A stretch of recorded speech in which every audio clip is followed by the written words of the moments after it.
Bienvenido de nueva cuenta a nuestro canal Biografías para Tareas. En esta ocasión, te mostraremos la historia de uno de los personajes más importantes en la historia del arte, y no solo del arte, sino de la vida en general en el mundo.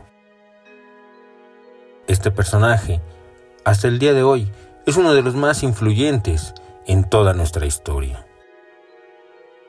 Pero antes de empezar, no te olvides suscribirte, activa la campanita y comparte este video para hacer más grande nuestra comunidad. Toma asiento y escucha con atención la historia fascinante de Leonardo da Vinci. Considerado el paradigma del Homo Universalis, del sabio renacentista versado en todos los ámbitos del conocimiento humano, Leonardo da Vinci incursionó en campos tan variados como la aerodinámica, la hidráulica, la anatomía, la botánica, la pintura, la escultura y la arquitectura. Sus investigaciones científicas fueron en gran medida olvidadas y menospreciadas por sus contemporáneos. Su producción pictórica, en cambio, fue de inmediato reconocida como la de un maestro capaz de materializar el ideal de belleza en obras de turbadora sugestión y delicada poesía. En el plano artístico, Leonardo conforma, junto con Miguel Ángel y Rafael, la tríada de los grandes maestros del Cinquecento, y pese a la parquedad de su obra, la historia de la pintura lo cuenta entre sus mayores genios.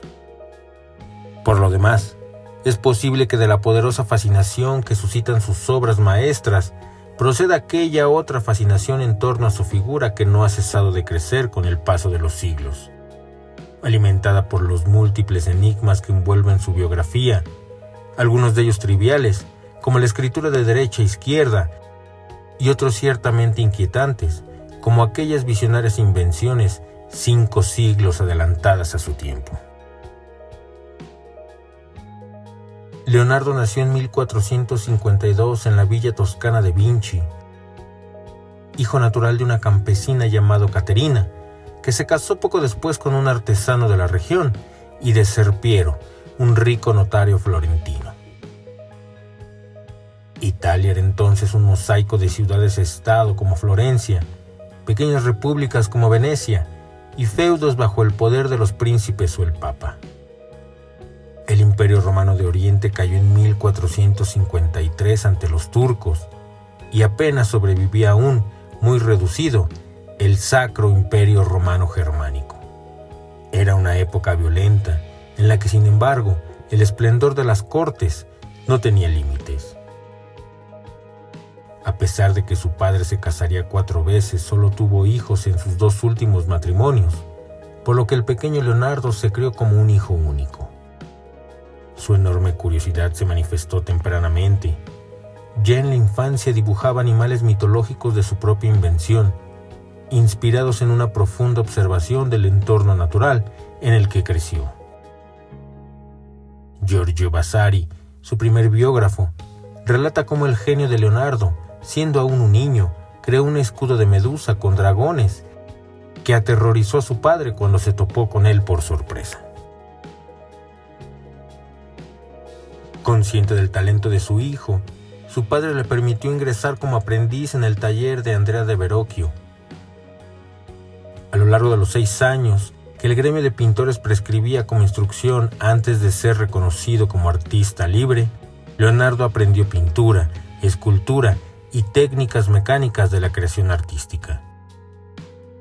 El primer trabajo suyo del que se tiene certera noticia fue la construcción de la esfera de cobre proyectada por Brunelleschi para coronar la iglesia de Santa María del Fiori. Junto al taller de Verrocchio se encontraba el de Antonio Pollaiuolo, en donde Leonardo hizo sus primeros estudios de anatomía y quizá se inició también en el conocimiento del latín y el griego. Joven agraciado y vigoroso, Leonardo había heredado la fuerza física del estirpe de su padre. Es muy probable que fuera el modelo para la cabeza de San Miguel en el cuadro de Verrocchio, Tobías y el Ángel, de finos y bellos rasgos. Por lo demás, Su gran imaginación creativa y la temprana pericia de su pincel no tardaron en superar a las de su maestro. En el bautismo de Cristo, por ejemplo, los inspirados ángeles pintados por Leonardo contrastan con la brusquedad del Bautista hecho por Verrocchio. El joven discípulo utilizaba allí por primera vez una novedosa técnica recién llegada de los Países Bajos, la pintura al óleo, que permitía una mayor blandura en el trazo y una más profunda penetración en la tela. Además de los extraordinarios dibujos y de la participación virtuosa en otros cuadros de su maestro, sus grandes obras de este periodo son un San Jerónimo y el gran panel La adoración de los magos, los cuales siguen inconclusos. Fueron notables por el innovador dinamismo otorgado por la destreza en los contrastes de rasgos, en la composición geométrica de la escena y en el extraordinario manejo de la técnica del claroscuro. Florencia en ese entonces, una de las ciudades más ricas de Europa, las numerosas tejedurías y los talleres de manufacturas de sedas y brocados de Oriente y de lanas de Occidente la convertían en el gran centro comercial de la península itálica. Allí los Medici habían establecido una corte cuyo esplendor debía no poco a los artistas con que contaba. Pero cuando el joven Leonardo comprobó que no conseguía de Lorenzo el Magnífico más que alabanzas a sus virtudes de buen cortesano, a sus 30 años decidió buscar un horizonte más próspero.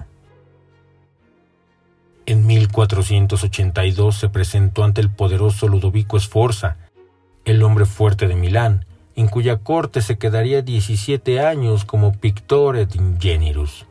Aunque su ocupación principal era la de ingeniero militar, sus proyectos, casi todos irrealizados, abarcaron la hidráulica, la mecánica y la arquitectura. Fue su periodo de pleno desarrollo, siguiendo las bases matemáticas fijadas por León Battista Alberti y Piero della Francesca. Leonardo comenzó sus apuntes para la formulación de una ciencia de la pintura, al tiempo que se ejercitaba en la ejecución y fabricación de laúdes.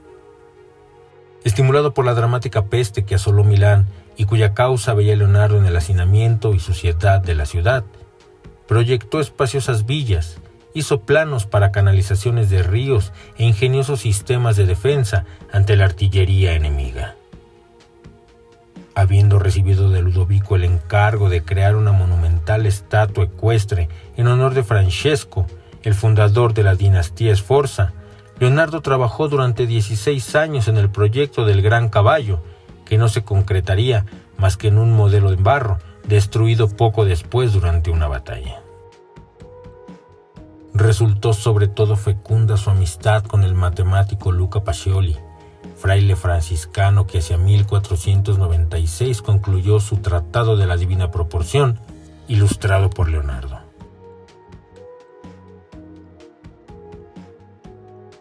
Ponderando la vista como el instrumento de conocimiento más certero con que cuenta el ser humano, Leonardo sostuvo que a través de una atenta observación debían reconocerse los objetos en su forma y estructura para describirlos en la pintura de la manera más exacta. De este modo, el dibujo se convertía en el instrumento fundamental de su método didáctico, al punto que podía decirse que en sus apuntes el texto estaba para explicar el dibujo y no al revés, razón por la que Leonardo da Vinci ha sido reconocido como el creador de la moderna ilustración científica. El ideal del saper vedere dio todos sus estudios que en la década de 1490 comenzaron a perfilarse como una serie de tratados inconclusos que serían luego recopilados en el Codex Atlanticus, así llamado por su gran tamaño. Todos estos tratados incluyen trabajos sobre pintura, arquitectura, mecánica, anatomía, geografía, botánica, hidráulica y aerodinámica, fundiendo arte y ciencia en una cosmología individual que da además una vía de salida para un debate estético que se encontraba anclado en un más bien estéril neoplatonismo. Aunque no parece que Leonardo se preocupara demasiado por formar su propia escuela, en su taller milanés se creó poco a poco un grupo de fieles aprendices y alumnos. Giovanni Boltrafio, Ambrogio de Predis, Andrea Solari y su inseparable Salai. Los estudiosos no se han puesto de acuerdo aún acerca de la exacta atribución de algunas obras de este periodo, tales como la Madonna Lita o el retrato de Lucrecia Crivelli. Contratado en 1483 por la Hermandad de la Inmaculada Concepción para realizar una pintura para la iglesia de San Francisco, Leonardo emprendió la realización de lo que sería la celebérrima Virgen de las Rocas, cuyo resultado final, en 2 versiones, no estaría listo a los 8 meses que marcaba el contrato, sino 20 años más tarde. En ambas versiones, la estructura triangular de la composición, la gracia de las figuras y el brillante uso del famoso esfumato para realzar el sentido visionario de la escena supusieron una revolución estética para sus contemporáneos. A este mismo periodo pertenecen el retrato de Ginebra de Benci, con su innovadora relación de proximidad y distancia, y la belleza expresiva de la Belle Ferronieri. Pero hacia 1498, Leonardo finalizaba una pintura mural, en principio un encargo modesto para el refectorio del convento dominico de Santa María de la Grazie, que se convertiría en su definitiva consagración pictórica. Estamos hablando de la Última Cena. A este mismo periodo pertenecen el retrato de Ginebra de Benci, con su innovadora relación de proximidad y distancia, y también la belleza expresiva de la Belle Ferronieri. Pero ya para 1498, Leonardo finalizaba una pintura mural, en principio un encargo modesto para el refectorio del convento dominico de Santa María de la Grazie, que se convertiría en su definitiva consagración pictórica. Estamos hablando de la Última Cena. Necesitamos hoy un esfuerzo para comprender su esplendor original, ya que se deterioró rápidamente y fue mal restaurada muchas veces.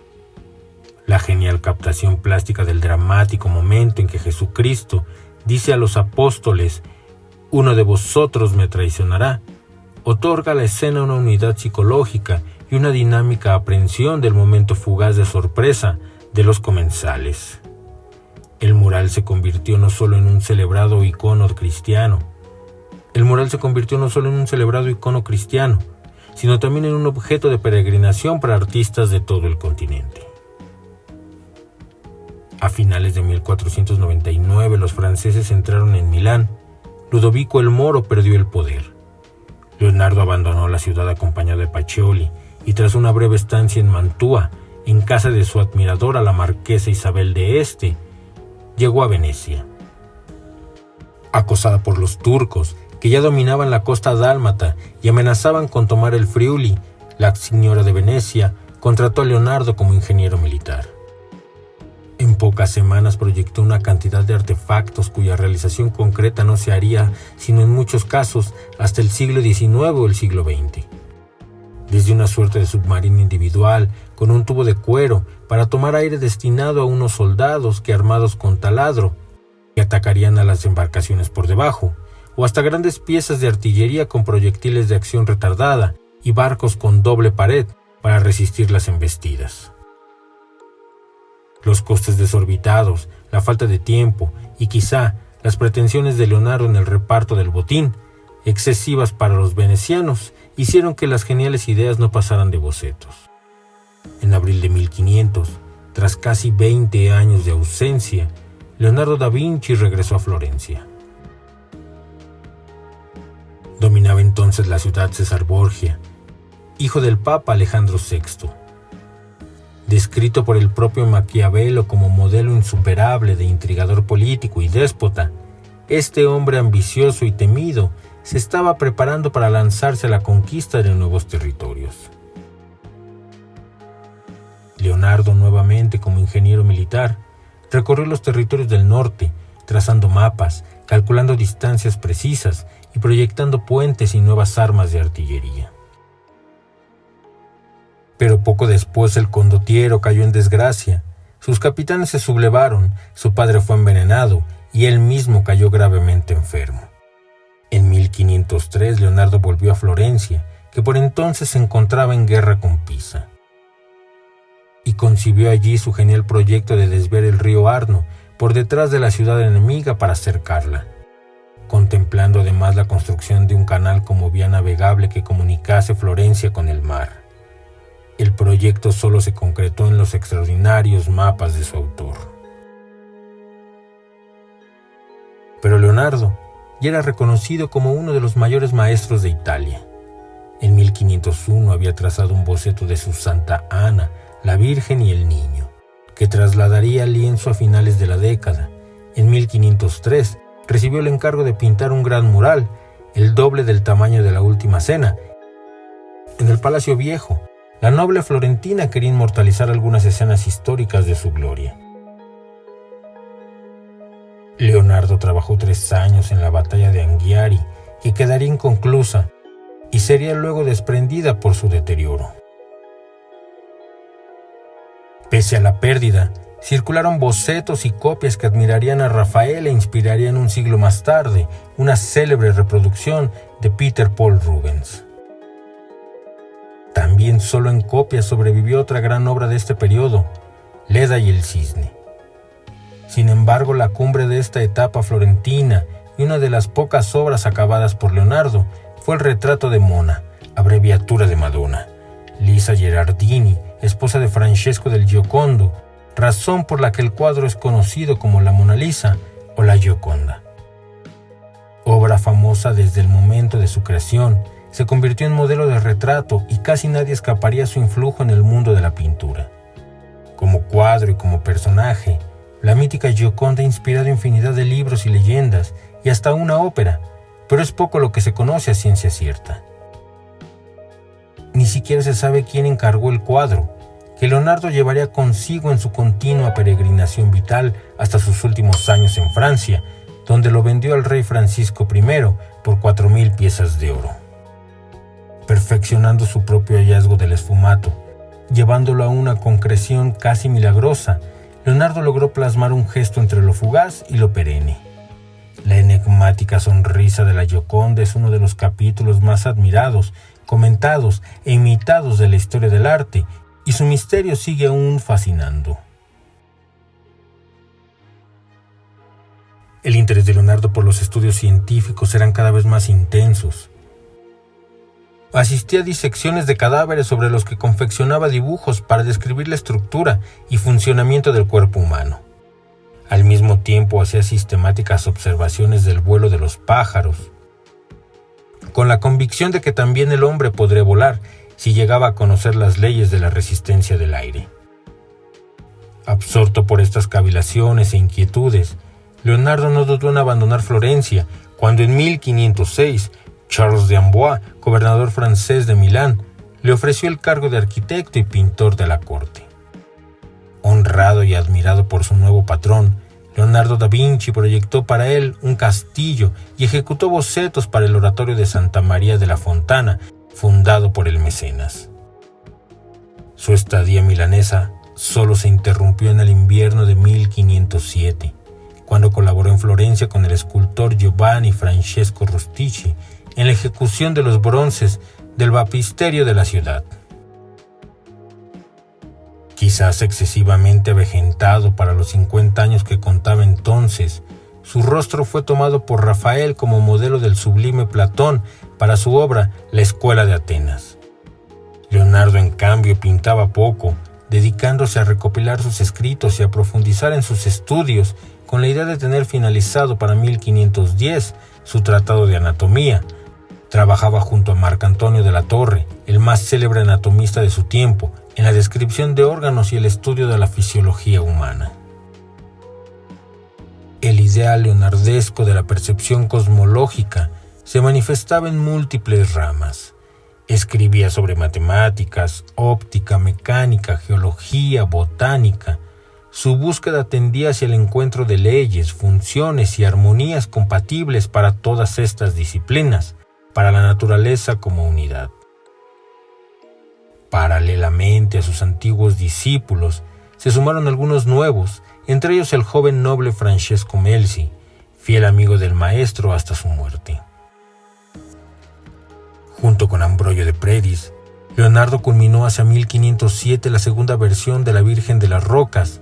Poco antes había dejado sin cumplir un encargo del rey de Francia para pintar 2 Madonas.